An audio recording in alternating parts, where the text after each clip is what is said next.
What's up, everybody? It's your boy B. Scott with the Philadelphia Eagles. I just want to thank you all for tuning in. Don't forget to subscribe to the show and leave a 5-star rating. Fly, Eagles, fly.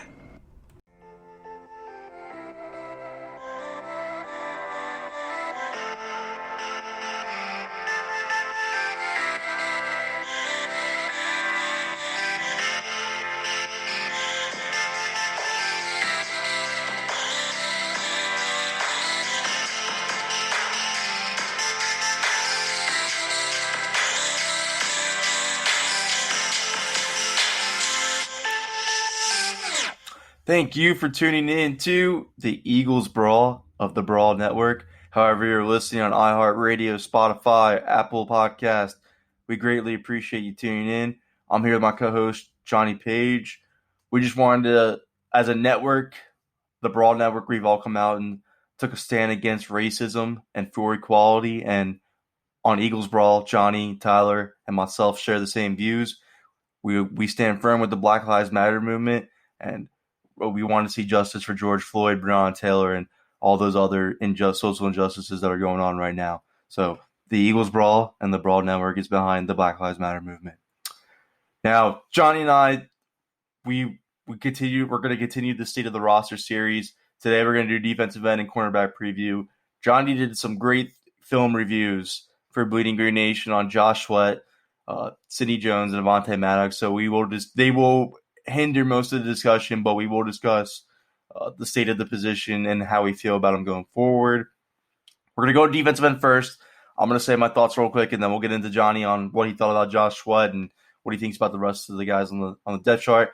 I think everybody's looking for the Eagles to add that veteran pass rusher because they're always used to having the Vinny Curry and Josh Sweat were the rotational guys last year behind Barnett and Graham. The year before, it was Bennett and Long who played vital roles on that defensive line. The year before, it was Long and Curry, who, again, played vital roles on that defensive line. So you see how much the rotation matters at defensive end, and I think that's why the Eagles fans feel a little uncomfortable right now. But I picked up on a little pattern that I noticed the Eagles do at defensive end. They usually take these mid-round defensive ends. Like, I can go back to 2016 when they took Alex McAllister, who was very, very lean, very skinny, but he had the speed. He had the speed It was noticeable. He had the speed to rush the passer. And I think that's what they liked when they had the wide 9 alignment, to have some speed from those guys. And they believe that they get those guys, those lean guys in the building with speed, that they can add the necessary muscle to their frames to become productive pass rushers. And it hasn't quite worked out for them yet, besides Josh Sweat. Josh Sweat came out of FSU, was lean as hell, needed to add a ton of muscle to his frame to last in the NFL, and I would argue you put up a picture of his rookie year compared to where he's at now. He had a ton of muscle to his frame. I wouldn't say all the weight that was added was complete muscle, and it really showed last year. He was a productive rotational pass rusher for them, and that's what they're hoping for going forward. They decided to not continue to pay Chris Long. They decided to let Vinny Curry sit on the market as long as they have right now to see what they have at defensive end. And it looks like all their resources that they would spend out there, like they did with Bennett and Long, like the other guys I mentioned, they're spending that on the interior now because the interior has suffered a ton of injuries. They've been going through guys at defensive tackle, from the Albert Huggins, the Anthony Rushes, the Bruce Hectors, the Hassan Ridges of the world. All these interior guys that they didn't expect to play, they're forcing them to play because of all the injuries, though. So they look like they're putting all the resources in there. Malik Jackson is still on the team. They just went out and they signed Javon Hargrave. Fletcher Cox is obviously one of the highest paid players on the team. So you saw where all the resources are going there. They're expecting all these guys at defensive end to step up. I would argue they did the same thing with Sharif Miller that they did with Josh Sweat his first year. They said, sit it out, add some muscle to your frame. You had some speed at Penn State that you showed. Let's see what you go into your next year, and we'll see where you're at. And they also traded for Jannard Avery, 4th-round pick to the Cleveland Browns. Didn't play him much at all. So now they did the same thing. They said, hey, sit it out, add some muscle to your frame. You have some speed. You can fit our alignment, and then we'll reevaluate you next year. So maybe they want to go into this camp, see what they have in Avery, see what they have in Miller, maybe Deshaun Hall. I know they drafted Casey Tuhill in the 7th round from Stanford, but I think he's going to be a practice squad player if he makes the team. Again, that's another guy you want to sit out, add some muscle to your frame. You have some speed. We'll reevaluate you when you come back. Joe Osman finds a way on the roster since 2018 every year now. So They clearly like what they have in him. And injuries have derailed anything that he could show us besides preseason action. So maybe they think they could want to see what they have in him. But it looks like they're going to go into training camp, reevaluate what they have at defensive end. That looks like it's the plan right now. I know they're tight on cap space, so it's not going to be a Clowney. It's not going to be an Everson Griffith. If anything, it's going to be Vinny Curry back here on a cheap deal like the year prior. He was arguably their most I would say he was their most productive pass. I don't want to say defensive end. I want to say pass rusher last year. So maybe they look to bring him back, but I would expect more from Josh Sweat moving forward. I think they really think that he could be that Chris Long, that Michael Bennett guy that they need him to be. Right, you pretty much nailed the whole defensive end position there. Even bringing up Alex McAllister. You said that name, and I was like, how the hell did you remember Alex McAllister? I was so high on him, man. It was so wrong. Really?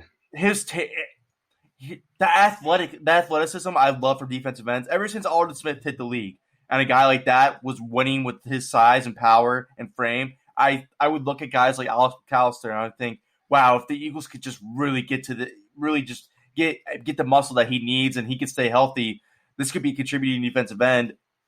Obviously, didn't work out. Injuries derailed his entire career, but I would argue they do it every year.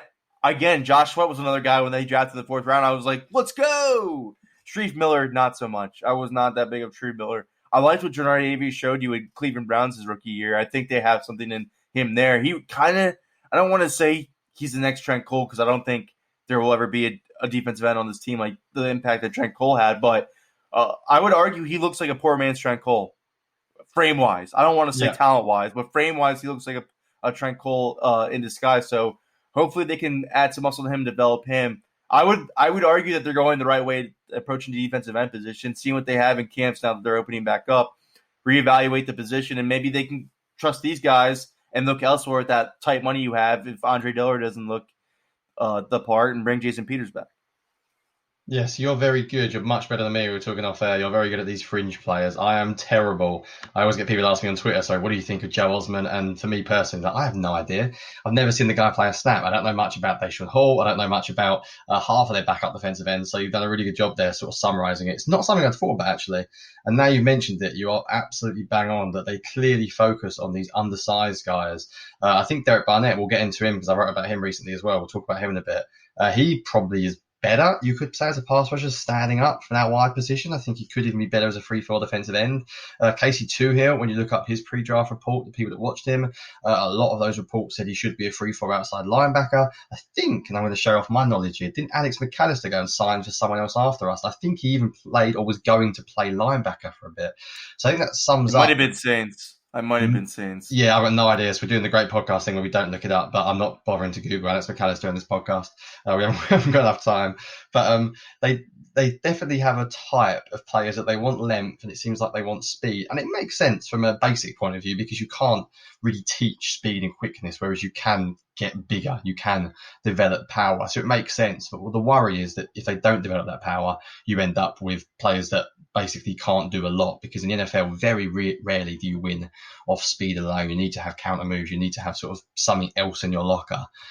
So what do you want to get into? I've looked at Barnett and Sweat. I think I'll start with you on this, actually. I'll ask you a question because I wrote up Derek Barnett and I'll talk about a little bit more about what I said about him. I know I've already spoken on this podcast about him, so I won't go into too much detail. But I basically said he's an average player.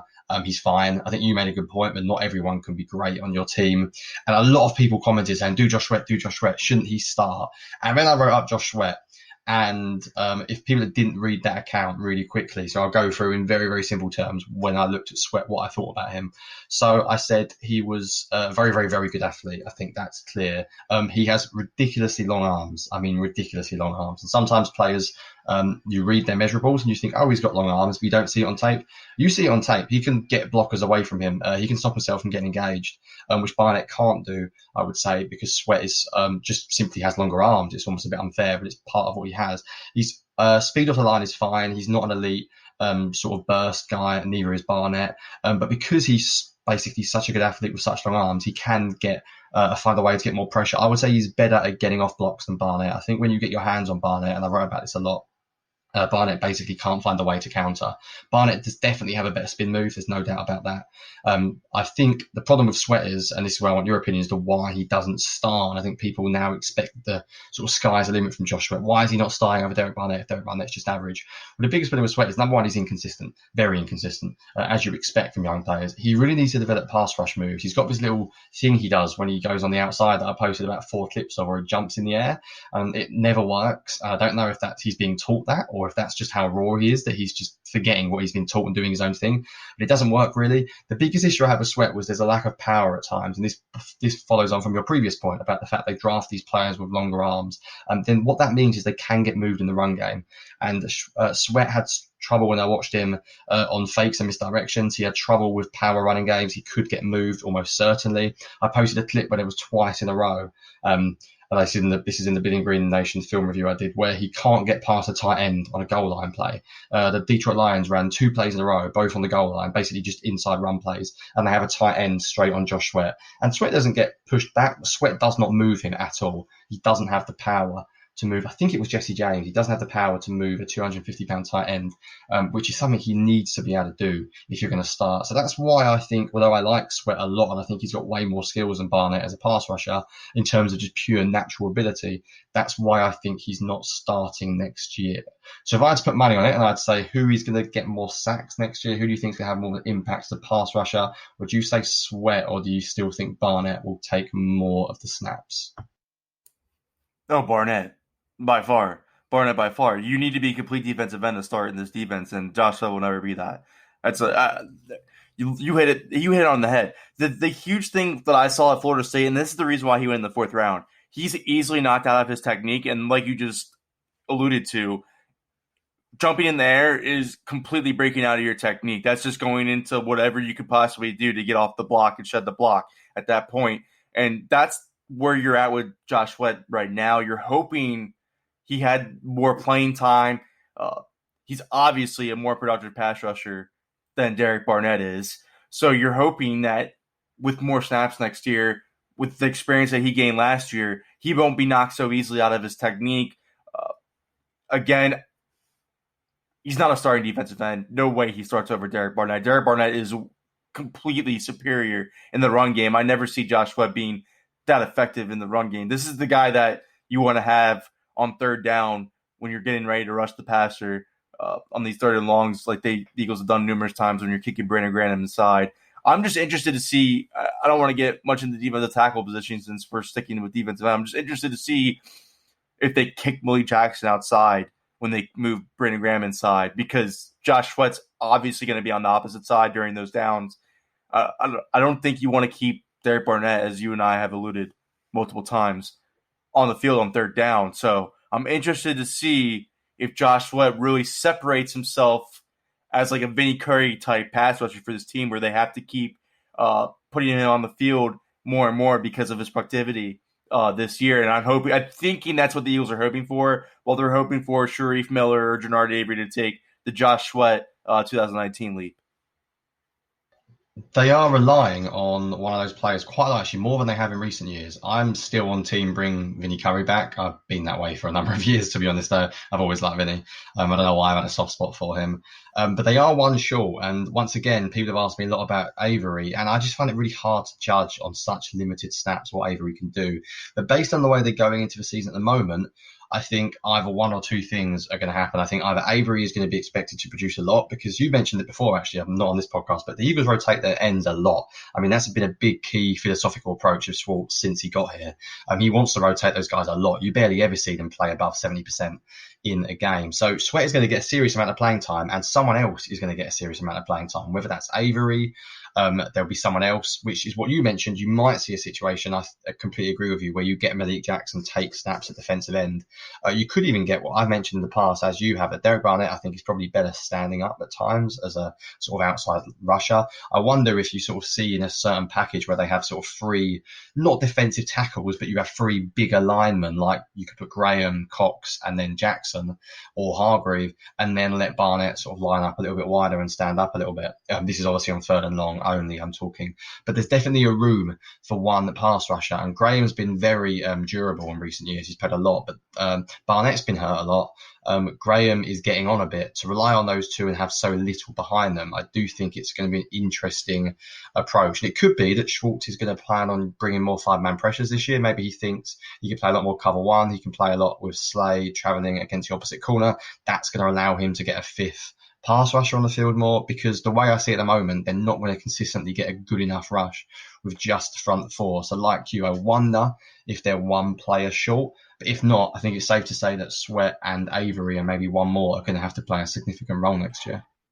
They could, like I said, I think it's just they're devoting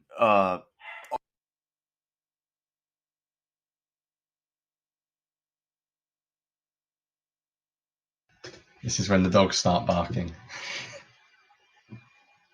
I just think they're devoting all these resources into the interior because you saw how much interior injuries they've gone through over the years. And they're trying to commit to these guys like Javon Hargrave, Malik Jackson, and Fletcher Cox, who have played multiple techniques throughout their NFL career. So maybe they're thinking they can move them all around while surviving with what they have at the defensive end position with the youth and athleticism that they have now. That's just my opinion on it. You're tired of giving Albert Huggins, Anthony Rush, Bruce Hector, all these guys playing time. So you're going with all these guys who can play different techniques, and you're going with youth on the edge. But again, like I said, Clowney hasn't signed yet. Everson Griffith hasn't signed yet. Curry hasn't signed yet. The Eagles are in a position where they can go into camp, see where they're at defensive end, and reevaluate. And if they have to bring Curry back, I think they're in the perfect position where they're able to. Yeah, I totally agree. I'm pretty happy with that. I think we hit that position pretty well. Any other questions on Sweat or Barnett, or should we go on to the cornerbacks? No, I just think the team that I think the Eagles emulate the most on defensive line in their rotation, and I would argue, is the Minnesota Vikings. The Vikings have had like Brian Robinson, Stephen Weatherly, Danielle Hunter come out of nowhere. They've always had Everson Griffith was a 4th-round pick. They've always loaded up on defensive end, and now even them, because they had to pay Hunter and they had to upgrade the defensive tackle position with Michael Pierce, are even putting more resources into their interior and depending on unknown late drafted guys to be their defensive ends. So I'd argue that's how like the Eagles are doing it too, because they play so much of their, like you said, we always talk about they rotate defensive ends so much. So maybe this is just how the league is adapting. Your interior guys are becoming way more important. So you're hoping you get these athletic guys in the mid rounds of the draft that you can develop. Since they're not paying a ton of snaps, you would want to keep them on a minimal salary, correct? Because you're paying these Josh Sweat's on a 4th-round rookie contract. Sharif Miller's on a 4th-round rookie contract. Jonny Avery's on a 4th-round rookie contract. Joe Osman's undrafted. Casey Tuchel, 7th-round pick. You get my point. All these guys that they're not going to be playing starter snaps, you're going to want to have minimal salaries, especially when you're committing so much into the interior that the Eagles are. So maybe that's just where the turn of the tide is in the NFL, and that's the bucking the trend that the Eagles are doing. But again, Curry was cheap last year. Maybe they go ahead and bring him back. I would just think that they have all the leverage at this point. I would evaluate what you have there first and then decide going forward. Because you did give up that 4th-round pick for Avery. I think you want to see him the way you saw Sweat in 19. So we'll see how to go. But let's get into corner. It's time to get into corner. Your film reviews on Sidney Jones and Avonte Maddox I thought were brilliant. I thought they were really good breakdowns there. I don't know if you noticed, Jimmy Kempski of Philly Voice put out a film review on Maddox, and he hit on the head. The biggest thing is his size really, in situations, screws him. Part of my language, but it does. But what he really brought up was that playoff game versus Allen Robinson, which I think Robinson is the most underrated wide receiver in the league, borderline top 8. Really took Maddox to school, and again, that was Maddox's rookie year. So other times when I saw him with Hopkins, I thought he played Hopkins pretty well in 2018 for a rookie on the outside. Statistics prove it too, but I mean, again, last year we saw a little sophomore slump. I know the injuries happened too with Maddox and Green Bay, so that didn't help either. But right now, he's your best option at cornerback too. I think if Sidney can give you anything, you hope Sidney can show you something in camp, because he coming out of Washington, he was arguably one of the best corners in the draft, and then obviously the Achilles injury happened. He's been incredibly inconsistent his whole entire Eagles career so far, but you're hoping this might be the year Sidney Jones breaks out and solidifies Eagles cornerback too, because at the end of the day, I think Darius Slay is only going to be here for 2 seasons in Philadelphia. I don't think he's going to see the third year of that contract. So you're hoping one of these guys really steps up, proves that he can solidify the cornerback 2 spot, and then maybe going into the future, because again, you have 2 drafts from now where you're getting rid of Darius Slay, so they could get a cornerback 1 still, but all you need is one of these guys to lock down cornerback 2. And now we already know Sidney and Avonte cannot handle number 1 wide receivers. They're not going to have to anymore, thanks to the Darius Slay acquisition. So it can only get better from here. It can only get better from here. The impact that Darius Slay brings, we talked about it on the show, Ryan, too, is immense. Well, just because these guys don't have to play top-tier wide receivers anymore, they've proven to you that they're not capable of containing those guys throughout a whole entire game consistently throughout the season. So now you have that cornerback 1. We talked about it multiple times also that these guys aren't going to be facing the best wide receivers anymore. So I think Maddox is going to start. I think once you have an in with Jim Schwartz, you're good. I think Jalen Mills will also rotate a cornerback outside of open up the idea more of it. I just think it's going to be matchups. That's what I love about this team. Like we said earlier with Hargrave, Cox, and Jackson playing multiple techniques. They have guys in the secondary that have played multiple positions, and they also have a DB coach in Marquise Manuel that has proven to be using guys at multiple positions. I think Maddox is actually the future free safety of this team, to be honest with you, Johnny. I think he will be replace McLeod after that 2-year contract is up.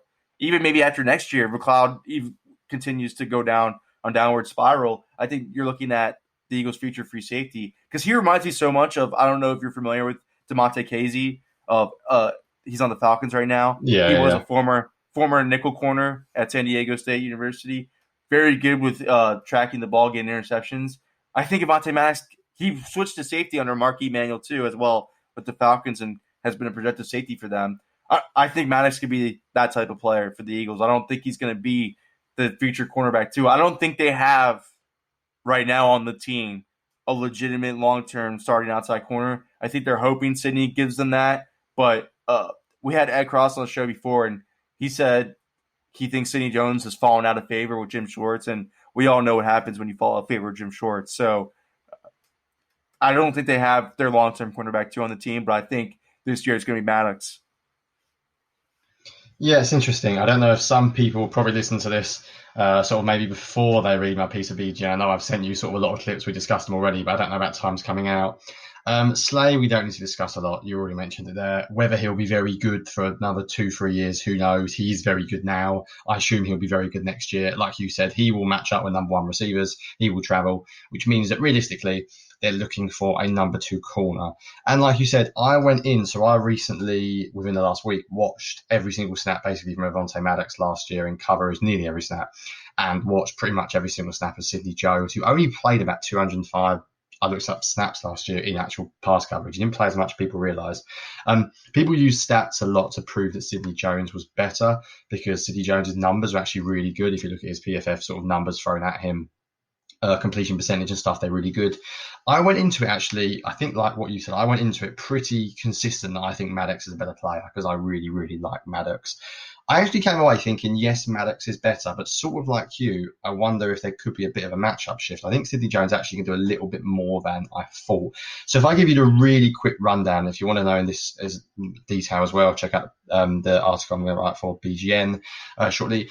I guess the thing I have with Maddox is I'll just read actually what I put as his strengths on Maddox. So I said he's got very good processing speed and zone coverage. He understands depths and situation well. And what I mean by that is if you're in, say, 3rd and 10, he is more likely to give up the short completion and make the tackle rather than get beat over his head. He can run with guys downfield and play the ball in the air, which is something I don't think Sidney can do in terms of the running downfield with guys. Maddox is very fluid, very good in and out of his breaks. He has the ability to cover inside and out. I think he's better in the slot. And I must admit, I think his tape is really good in the slot. And I think maybe they just signed Nickel Roby-Coleman because simply Nickel Roby-Coleman is just very good. So he just decided, you know what? Yes, Maddox is good in the slot, but we can't turn down how cheap this guy is, Roby-Coleman. But I think Maddox is a very, very good starting slot cornerback. He's very athletic, very good agility, great knack for knocking up balls over him. So he timed his swat very well. He's also very competitive in the run game. He is small. You can't get away from that. He will end up on the floor a lot. He will get pushed over by bigger receivers. The two big problems I have, you mentioned Allen Robinson being a lot in his first year. Last year, Davante Adams ruined him, and Davante Adams made him look stupid at times, to be honest. He got no interceptions last year, Maddox, which someone should have. He has sub 30-inch arms, which limits his press ability massively. So I actually don't mind his size that much, because I went into the season going, you can't put a 5'9" cornerback outside. But I'm telling you, go and watch every single completion Maddox gave up last year. He barely gets beat in the air. I couldn't find one example, basically, of a contested catch where a receiver just picks up the ball over him. I think his arms are much more of an issue. The fact he can't press at the line of scrimmage means sometimes, and Julian Edelman beat him quite consistently last year. I watched the New England game, and Edelman beat him off the line of scrimmage, where Maddox just couldn't really stop him from having a free release. So that's something to watch with Maddox. He was also quite slow when playing off coverage at times. He gave up really easy completions to Davante Adams, where Rodgers would just sort of throw it at him and Adams would just pick up 10, 12 yards because Maddox was too slow to come downhill. So like you, I like Maddox. I still see him as a slot corner, which is odd because he's not playing slot corner next year. Like you said, which is why a move to free safety might make a difference. I do really like him. I do think he could be good enough for a cornerback too, where he doesn't have to press as much, where he's going against a Z receiver more times than not. I do worry a little bit because the Davante Adams games scared me because he was just beat really, really badly that game. So I don't know what you think. You obviously see Maddox as a free safety, I guess, but I think it's Roby Coleman's going to start him a slot. I take it we both agree on that. So Maddox is going to, this year at least, play outside as a number 2. Do you think he'll handle this year, despite what you said about him being a safety? Do you think he's good enough to get it done this year? I mean, after that, I'll talk about my piece on Sidney Jones as well. To be fair, I would argue that most nickel corners' frames suggest free safety anyways. So his frame does suggest that he could play nickel corner, and I agree. That's where you would say, if you don't think he can play safety, that's where you're saying he could play. The thing is with me, I think he's average in the slot. I think his frame suggests he could play the slot, but I think he's average in the slot. What you just said, Julian Edelman with the talent on him. I don't think you can handle Michael Thomas in the slot. I don't think you can handle Calvin Ridley in the slot. I don't think you can handle Michael Gallup in the slot. I don't think you can handle guys like Terry McLaurin in the slot, Jamison Crowder in the slot. So that's why I would want him to play safety a little bit more. And if you're playing corner, you're going to want him on off coverage too. You're not going to want him to press, like you just said. The Davante Adams game with the Packers was rough. But I mean, I wouldn't expect him to be able to handle the route technicians of Davante Adams, Amari Cooper, Chris Godwin like either. I think, again, you're looking at where we talked about Barnett when he's an average starter, and you have to have some of those guys on your team. At this point, I think you have an average starter in Avonte Maddox that you can live with at cornerback too. If you can live with Jalen Mills and Ronald Darby playing the way that they had the last couple of years, you can live with Avonte Maddox and his production at quarterback too. That's why I don't think the Eagles are panicking about that spot. And again, you cannot undervalue or undersell the impact that Patrick Robinson brought that 2017 Eagles defense. Nicole Roby-Coleman, I guarantee, will bring the same impact.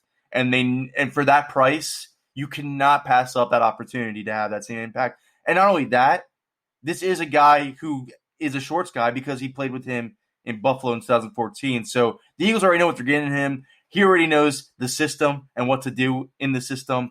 So you're getting the Patrick Robinson advantage, but you're getting it instead of him catching on to Jim Schwartz's system. He already knows it right off the bat. Week 1, he's already be playing the nickel position at a whole entire pace, the pace you need him to, instead of him coming in and learning a new system.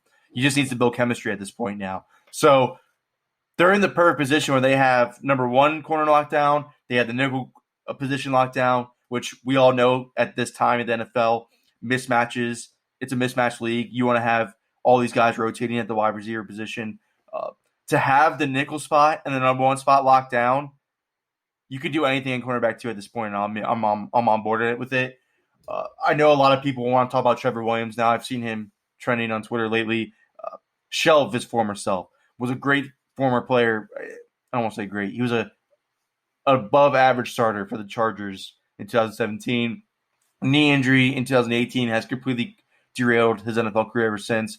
Quad injury in 2019. Bounced around after the Chargers got him with the Cardinals. Didn't last, didn't play with them. Now he's on the Eagles. I don't think something's going to happen with him. I think people are looking at his stats, what he produced in the past, and think, well, maybe they have something here because of how he played with San Diego at the time. It's not going to happen. He's a shell of his former self. Rasul Douglas took a pay cut. To me, I think he's on the Eric Rowe bubble, where if anybody needs a corner, injuries happen or anything, and they want to give the Eagles a late to mid-round pick, conditional pick or anything like that, like the Eagles got with Rowe, they can easily acquire Douglas at this point. He might not even make the team. They might like these undrafted guys that I'm not too familiar with, but you already know that there's going to be some undrafted corner in preseason that breaks up a pass and that we all love for that pass breakup, like Tremont Smith, Prince Smith, and Michael Jackwitz. So anything can happen there too. But I think Avonte Maddox is your cornerback too going into the season. I just don't think Sidney has enough leisure with his team, and I don't think there's anything that he can do from training camp to the preseason to really wow them to trust him to be the cornerback too over Avonte Maddox at this point. I don't see it happening. Yeah, I'll go through what I thought about Sidney, because I've been quite critical of Sidney, actually. And I sort of liked him more than I thought.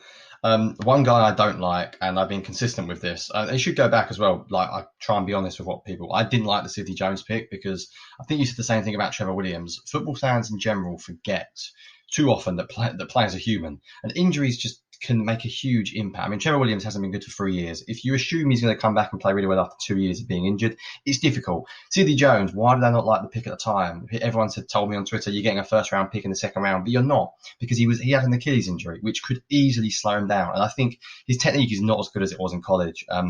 Rasul Douglas, I did not like. Again, third round pick. To me, he couldn't run, and he never could run.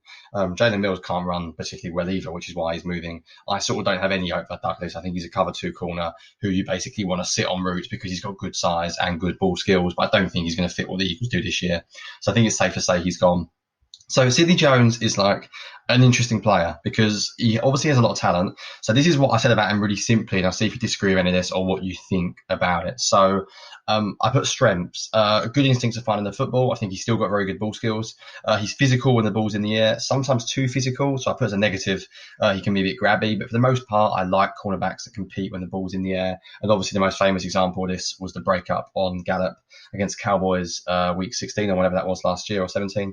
And he shows the ability to undercut routes really well. So he's good breaking up slant routes, for example. He's good on ins and outs. I like him there. I think he's better closer to the line of scrimmage when he's able to get his hands on receivers and knock the ball away. He's also very competitive in the run game. Both Sidney and Maddox are both really competitive. I was impressed by their tape. Actually, Slay is not competitive in the run game, but I think in a more competitive team like the Eagles, in a more competitive environment than the Lions have been in recent years, I think Slay will have to step up that side of his game. But the problem I have with Sidney Jones, and sometimes with players, you have like one big issue that stands out to me. Sidney Jones just got beat deep all the time last year when he was in off coverage. He has this thing that he does where he gets caught completely flat-footed. He just sort of stands there in off coverage as if he's expecting an in or an out route. And then when the wide receiver just runs past him, he gets beat significantly. There was a play last year where I think it was Darius Slayton or Shepard, one of the Giants beat him but easily on an out and up, and Daniel Jones just seriously underthrew the ball. There was a game against the Lions when Golladay just basically ran straight past him, and again it was a horrendous overthrow and underthrow. And in both games, Sidney Jones actually got back and made the pass breakup. But I don't count that as a good play. Someone could tell me, yes, the recovery speed's good, but it wasn't really. If the ball is thrown anywhere where it should be, both of those plays would have been huge touchdowns. And if you look at his numbers last year that were quite good, I can guarantee you, if Golladay, that was a 50, 40-yard touchdown, the Giants would have been a 50-yard touchdown. His numbers go from good to bad if those two routes are completed. His touchdowns allowed go up 2, his yards allowed go up 100, his average yards allowed go up hugely. So unfortunately, I can't ignore. And it wasn't just those two plays, there were other plays. He has a technique issue. I don't exactly know what it is. I'm not a cornerback coach. To me, he looks like he just isn't. I don't know if it's either a film study thing where he's not reacting quick enough to a deep route, or whether he's got some severe weakness in his technique where he just makes him look slow. But there are times that wide receivers run past him and he looks seriously slow.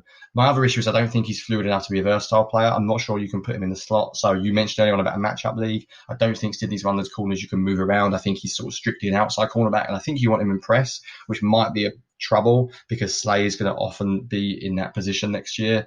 So Sidney Jones is an interesting player. I think there's more talent there than I thought before I watched him. So before I watched him, I was pretty out on him. I'm not out on him. I don't think he's a starting cornerback. I don't know if you saw the same thing about this technique issue. I don't know what it is, but receivers just beat him downfield far too easily. And I think the Eagles have got fed up in recent years. And I think, thank goodness they have. They are bored of not having any big plays, and they are bored of giving up big plays. And unfortunately, I think Razzle Douglas and Jalen Mills give up big plays. I think Sidney Jones has that tendency to give up too many big plays. I think that could be a reason why he's fallen out of favour. I just don't think the Eagles want to be that team anymore that gives up explosive plays. I think there's a whole fundamental shift going on with the Eagles where they want more explosive plays and they want to stop giving up them. And I think that might spell trouble for Sidney Jones going forward. So I was super high on Sidney Jones coming out of the draft. I actually had him wrongly above Marshawn Lattimore, and that's obviously been proven completely wrong so far. But the Achilles injury has completely derailed his career that he suffered at his pro day. If you turn on his Washington tape, he was very good. Again, this is the Pac-12, though, so I argue that none of their wide receivers are going to get pressed in the Pac-12 right off the bat anyways. But he was good in man coverage in the Pac-12. But he had the speed then. He has lost. You can noticeably tell he has lost a step in speed since that Achilles injury at his pro day, and it's showed in the NFL so far, where the Eagles don't feel comfortable using him in man because of the speed deficiency issue, so they play him more in off coverage, which has completely destroyed his technique. It's something he's not completely used to. So he's still readjusting. While he's readjusting to a new technique, he now has confidence issues. And when you add that to the equation, you get what Sidney Jones has shown you now. Because as a person that looks at snap counts as much as I do, I know you looked at that Dallas game in Week 16, that pass breakup on Michael Gallup, and you saw that he was targeted only twice and barely played that whole entire game at all. So that's the thing with Sidney Jones is you might get that boom play from him, like what you said there. Because, again, the following week against the Giants, he was also very good. Again, this game mattered nothing to the Giants.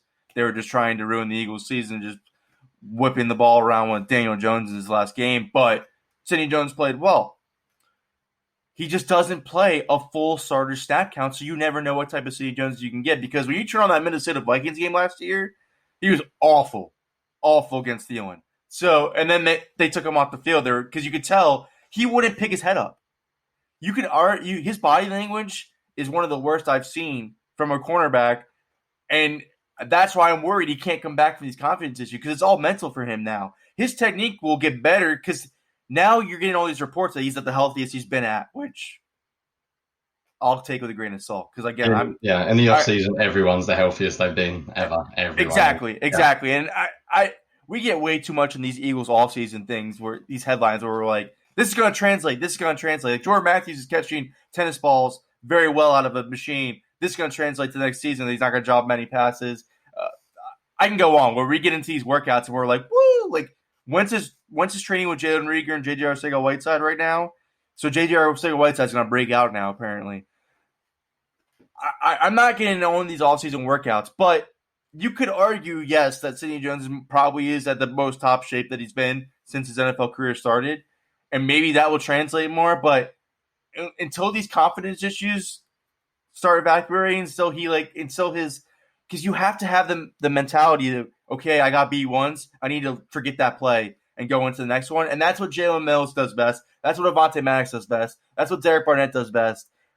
That's why these guys continue to start for the Eagles. Sidney Jones has visibly shown on the field he's not able to do that. That's why they keep pulling him off. He's fallen out of favor with Jim Schwartz. He doesn't play full snap counts. Even that Dallas game, like I just said, he barely played that game at all. His only impact he brought to that game was when he sparingly played in the fourth quarter.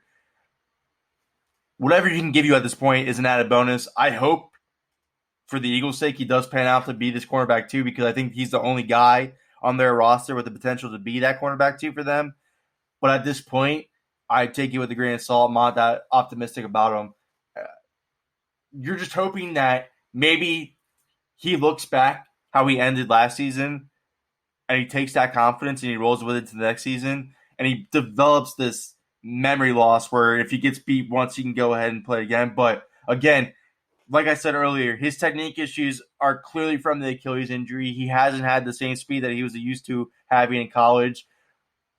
Maybe this footwork thing that he did because he worked with that footwork athleticism guy on Twitter this offseason. So maybe he's been able to work his footwork in to play more zone concepts, to be in a better technique to be in the zone concepts off coverage where he becomes a productive player. But he hasn't had the speed that he had at Washington ever since the Achilles injury. And I think that's why his NFL career has been so derailed, especially since he's been injured with hamstring injuries in the NFL as well. So, again, he's just been completely knocked down. Health has been an issue, which leads to confidence issues, which leads to technique breakdowns, which leads to getting beat like a drum, which leads to not playing much for the Eagles. That's the only thing that Sidney Jones' career has been so far. He has these spark plays like you and I keep mentioning. I'm hoping that it just rolls over into the next season. Maybe he has these confidence is soaring because of he broke up a pass against Michael Gallup. We'll see, but I'm not very optimistic. But again, like I said, he's your best option at cornerback too, long-term potential-wise. I just don't think it's going to happen, though. Yeah, he's got a chance next year. I'm not saying he'll be good, but he's definitely got a chance of playing time because there's going to be games when we don't want to put Maddox out there. And I guess we'll see whether they decide to run Jalen Mills out there or whether they decide to give Sidney Jones a shot. I would assume. Well, they can basically do what they just did last year, like where they would roll Sidney Jones out sparingly. Yeah.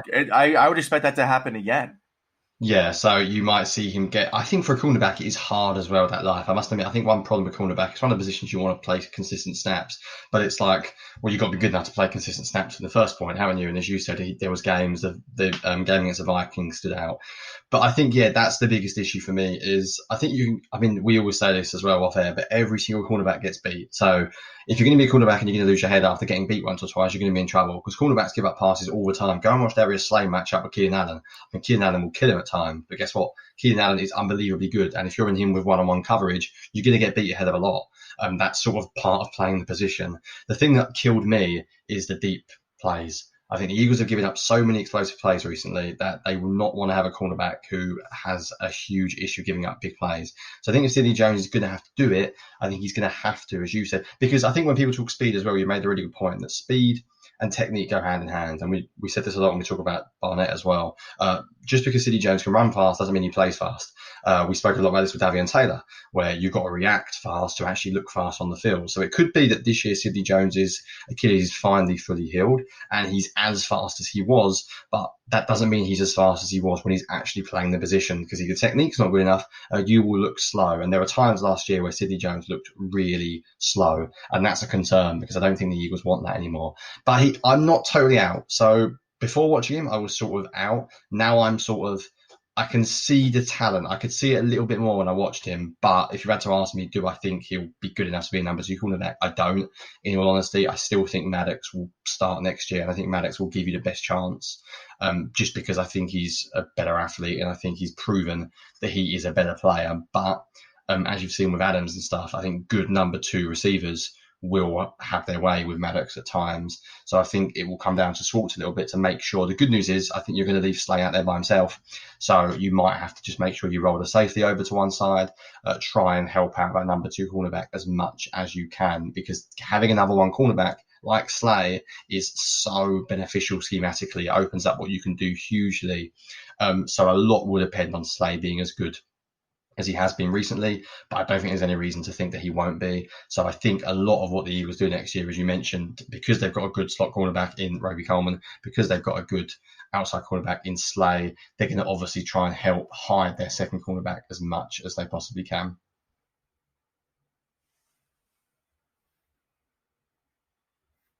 So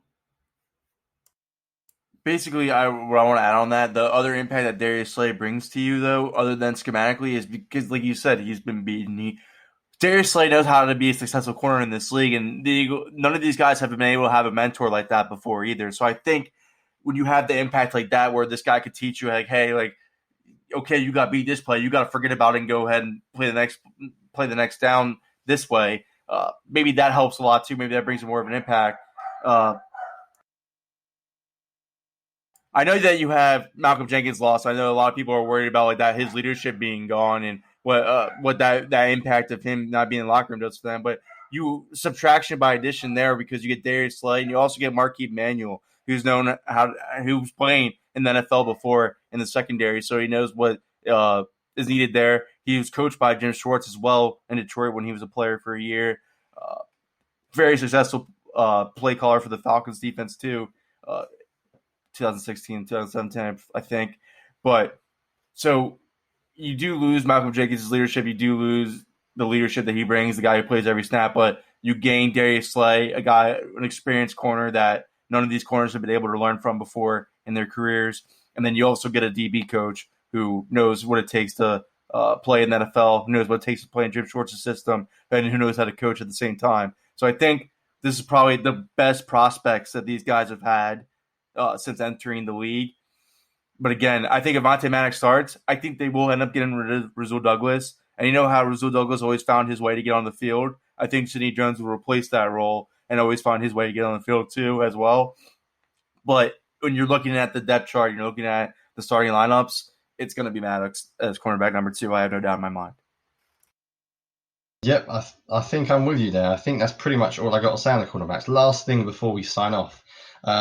When was the last time the Eagles had a cornerback room this good? You're good with Eagles history because Slay is better than anyone they've had since, Samuel? So when would you say, I'm putting you on the spot here, I didn't ask you this off air, but my point is that cornerback is still a weakness on this team to an extent, but I don't think it's going to kill them the same way it has. I mean, last year the cornerback position killed them. So I'm trying to think about recent years. They haven't had one this good for quite a while, have they? 2008 when they had Asante Samuel, Lito Shepherd, Sheldon Brown. Yeah. It's been that long. It's been that. And then 2009, because Asante Samuel and Sheldon Brown were a legitimate duo that they could depend on. Then they ended up in 2010 getting rid of Sheldon Brown, and they have not had a solid 2 tandem since. And I argue they wouldn't this year either. They're hoping that, I guess if you want to count the nickel, because Nicole Roby-Coleman and Darius Slay are going to be your legitimate corners this year, no matter what. They're going to have above average PFF grades, I guess you want to say. Whatever you want, coverage grades for PFF. For sure. You're just hoping cornerback 2 when you're playing Maddox, and then Jones plays probably 250 something snaps next year, maybe 300 snaps. Maddox playing the majority of the rest. It's probably their best prospects, since then, honestly. Because you would think that Nnamdi and DRC and Asante would be the best, but we all obviously know what happened then. That did not work out whatsoever. So it's been since 2008, Johnny, and we're in 2020 now. Yeah, that's my point. So although I would have said the exact same thing since that Asante group, I didn't know the exact year. I guess you would because you're better at things like that than me. But the point is that I think the Eagles cornerbacks could get better. Clearly they could. There's also a deficiency in the league in general. There are better wide receivers than there are cornerbacks quite significantly. We live in a passing league. You're going to give up plays. I don't think cornerbacks, unless Slay obviously gets hurt, are going to be the reason that the Eagles, if they are bad next year, for example, don't make the playoffs. I don't think you will blame the cornerbacks. I think there are other areas. You could even make a case, to be honest, defensive end has got more chance of derailing them if Graham was to go down in some ways. But yeah, I think the cornerback is a hard position to get right. So I think for the most part, it's probably an average cornerback room now, which for the Eagles fans, it's been a long time since we've had a group that's been that good. So I don't think this will be the group that brings them down this year. So overall, I would take that. If you had told me last year that next year the cornerback room will be average to potentially above average, I would have taken that every single day of the week because it's been a long time since they've had that. That's a bold statement to make that said that the Eagles cornerback room will not be their reason they don't make the playoffs next year, because you would argue that their biggest weakness though over the past couple of years, everybody would say, is their cornerback room. So if you're saying for 1 year we can finally not say that, is a pretty bold statement, I would argue. Yeah, we are also playing that Gary at linebacker though, so there are other areas. There are other areas on this team that are not perfect. I think for the most part though, it's a pretty good. They're an okay group of cornerback. I think they've got enough upside. I think if Maddox will do a job at number 2 cornerback and he won't get killed every week, he will get beat by good number 2 receivers. I think that's fair. But yeah, I don't think it will derail their season. And I'm assuming that Slay will be very good. If Slay's not very good, then all bets are off. But I think Slay's got enough consistent production that he will be fine. I'm not worried about Slay. Yeah, I don't think Slay's gonna flop. I think his down year per se, because it's not even really a down year in terms of Eagles cornerback play. They would love to have what he had last year, but his down year really went to the hamstring injury he suffered in week 3, and he played through it. And I mean, a nagging hamstring injury and playing 104 press snaps is not going to help. So a good mix of press and off coverage this year, because Darius Slay is one of the best corners in the NFL to ever play zone. I've always thought that. He's been very articulate in off coverage, but he can play man coverage very well too as well. So he's your jack of all trades cornerback 1. There's no way I see that flopping. And not only that, I mean, Jim Schwartz drafted him. So it's not like, again, that's the biggest thing about these corners going in, especially during an offseason with all these virtual camps and this pandemic, is you're getting 2 corners that already know the system. So they already know what Jim Schwartz expects of them coming into it, which is such a huge advantage for the Eagles, especially considering all the new leadership and starting positions that they have going into the defense. There are 2 new corners they brought in, already know the defense. You can't write up any better than that. There's no way I see a situation where Darius Slay is the next Nnamdi Asomugha, where you're asking him to completely change the type of corner he is with a lack of defensive coaching. That's not what the situation is now.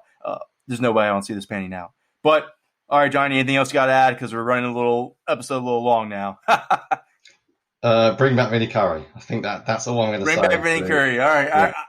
Look, I would, just to end it, I would want them to bring back Jason Peters before they bring back Vinny Curry, just because I'm so skittish about Andre Dillard. But again, you're getting to the point now where you can evaluate both positions now and have the luxury of those guys still sitting on the free agent market. And if you need to bring them back, you can. My priority is is Jason Peters over Vinny Curry right now, though, because I just don't think Andre Dillard's going to be ready. But hopefully he is. I know he's a first-round pick and everybody wants to see him play right away, but I don't think anything's wrong with him starting next year either. Just my opinion. But, all right, signing off from the Eagles Brawl. Thank you guys for tuning in, however you tuned in. Please remember to keep up the 5-star ratings and reviews. Any questions for the show, just leave a review asking a question, and we'll answer it on air if you guys need us to. So we'll continue the State of the Position series. We'll decide what we'll do next, but we just decided the defensive end and cornerback were the ones we should do because of Johnny's Bleeding Green Nation, Josh Sweat, Sidney Jones, Avonte, and Maddox film reviews. You can check those out at bleedinggreen.com. Great to have you guys on the show. Thanks for tuning in. Have a good one.